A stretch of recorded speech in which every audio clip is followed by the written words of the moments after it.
Depois que o Silicon Valley Bank declarou falência, a pergunta que eu mais estou recebendo é se os bancos digitais vão quebrar. E de modo particular, o que estão mais me perguntando é se o banco C6 vai quebrar. Bom, esse é um assunto delicado, mas pode ficar em paz que nesse vídeo eu vou explicar tudo o que está acontecendo.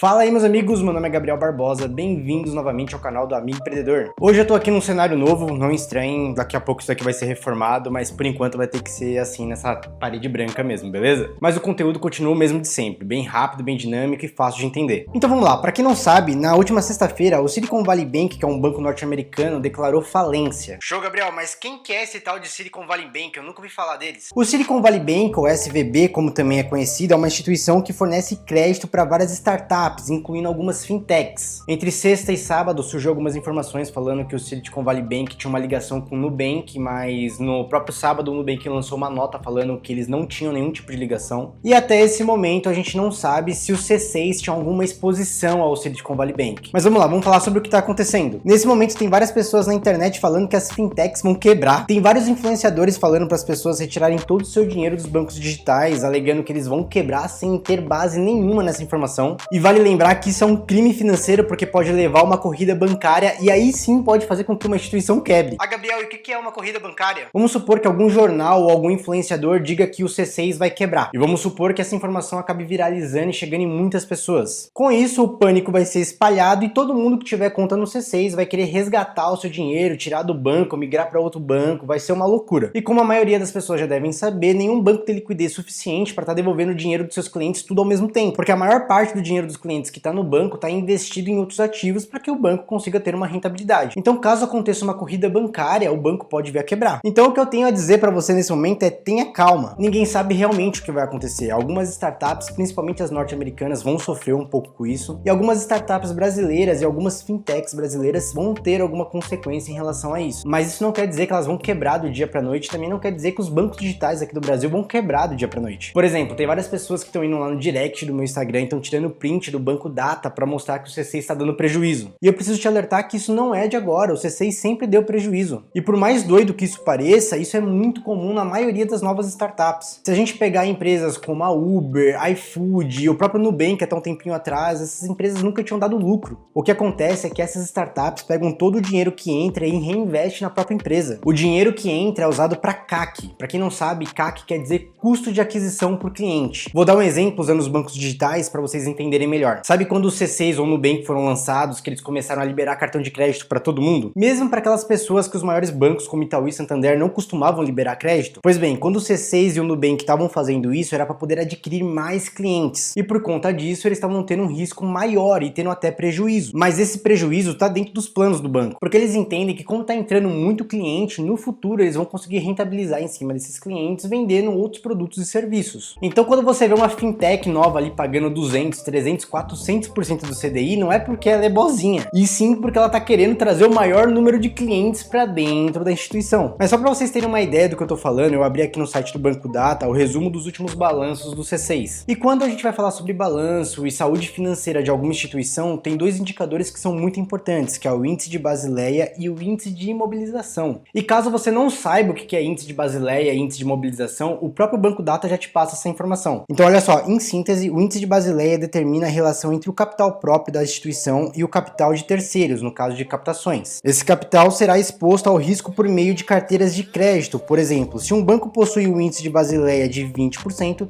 significa que para cada R$100 emprestado, o banco possui um patrimônio de R$20.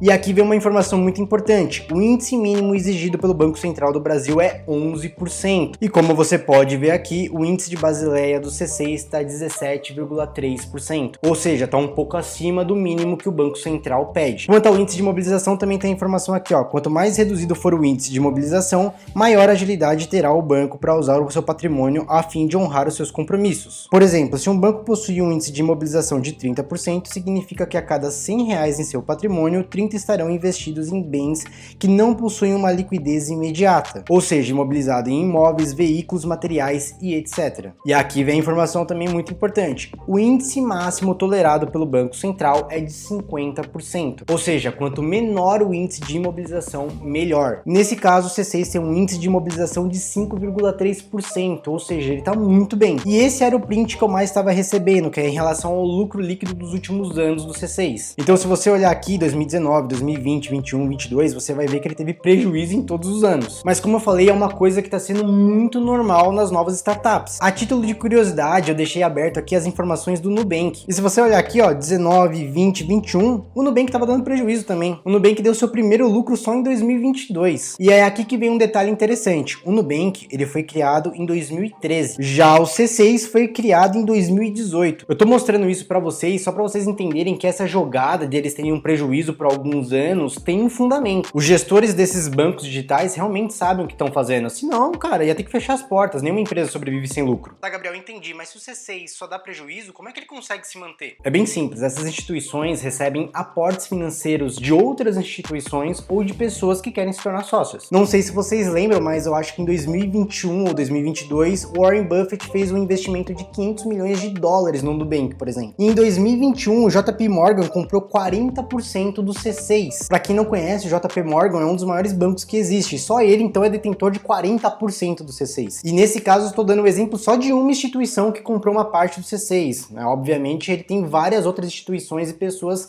que fizeram aportes ali para poder manter o banco de pé e eles acreditam que o negócio vai dar lucro no futuro. Senão, jamais eles estariam aportando dinheiro. Tá, Gabriel, entendi. Mas o banco C6 é realmente seguro, então? E olha só, como eu já falei várias outras vezes, eu gosto muito do C6. Para mim, eles têm tudo para ser o maior banco digital aqui do Brasil. E na minha opinião, a única coisa que eles têm que resolver é o problema lá do saque, que eles demoram muito para dar uma resposta para os clientes. Mas tirando esse descontentamento pessoal aí de um atendimento mais ágil, a gente tem que lembrar que o C6 foi criado por ex-sócios do Banco BTG Pactual. Ou seja, a gente está falando sobre gestores que entendem sobre o setor bancário. Sem falar que, como a gente já falou, 40% do C6 agora pertence ao JP Morgan. Ou seja, se acontecer alguma coisa com o C6, é bem provável que o JP Morgan vai aportar mais dinheiro para manter o banco de pé. Afinal de contas, eles são dono de 40%, que é uma parte bem relevante do banco. Então, respondendo a pergunta, em tese, sim, o C6 é um banco seguro. Ah, Gabriel, então isso quer dizer que é impossível o C6 quebrar? E a resposta é não. Como eu falei no início, várias startups, principalmente as norte-americanas, vão sofrer com a quebra do Silicon Valley Bank. E a realidade é que qualquer startup ou qualquer empresa pode vir a quebrar. Até mesmo empresas e bancos gigantescos como Itaú, Bradesco. E agora, na minha opinião, o C6 um dia pode quebrar? Sim, normal, igual qualquer uma empresa. Mas, na minha opinião, isso é pouco provável. Então, como eu falei, mantenha calma, não se preocupe. Quem me acompanha aqui há mais tempo sabe que eu tenho uma preferência em criar um relacionamento e deixar alguns investimentos em renda fixa em bancos maiores, como Itaú, Santander. Mas eu mesmo já fiz investimentos no CDB de liquidez diária do C6, quando eu estava pagando 100% do CDI e nenhum dos outros bancos grandes estavam pagando isso. Eu sempre preferi usar o cartão de crédito do C6 por conta da pontuação. Então, se você está usando a sua conta do C6 normalmente, não precisa se desesperar, provavelmente não vai acontecer nada. E na minha opinião, não vai ser dessa vez que o C6 vai quebrar. Mas agora eu quero saber a sua opinião. Você acha que o C6 vai ser afetado pela quebra do Silicon Valley Bank? Deixa aqui nos comentários que eu vou responder todos. Então é isso, esse foi mais um vídeo meu, espero que você tenha gostado, espero que eu tenha conseguido te ajudar. Caso tenha gostado, deixa seu like, que é muito importante para esse vídeo chegar em pessoas que têm interesse nesse tipo de assunto, e considere se inscrever no canal também. E caso você queira se conectar comigo, aqui abaixo na descrição você vai encontrar meu canal do Telegram e meu Instagram. Então isso é tudo, até o próximo vídeo,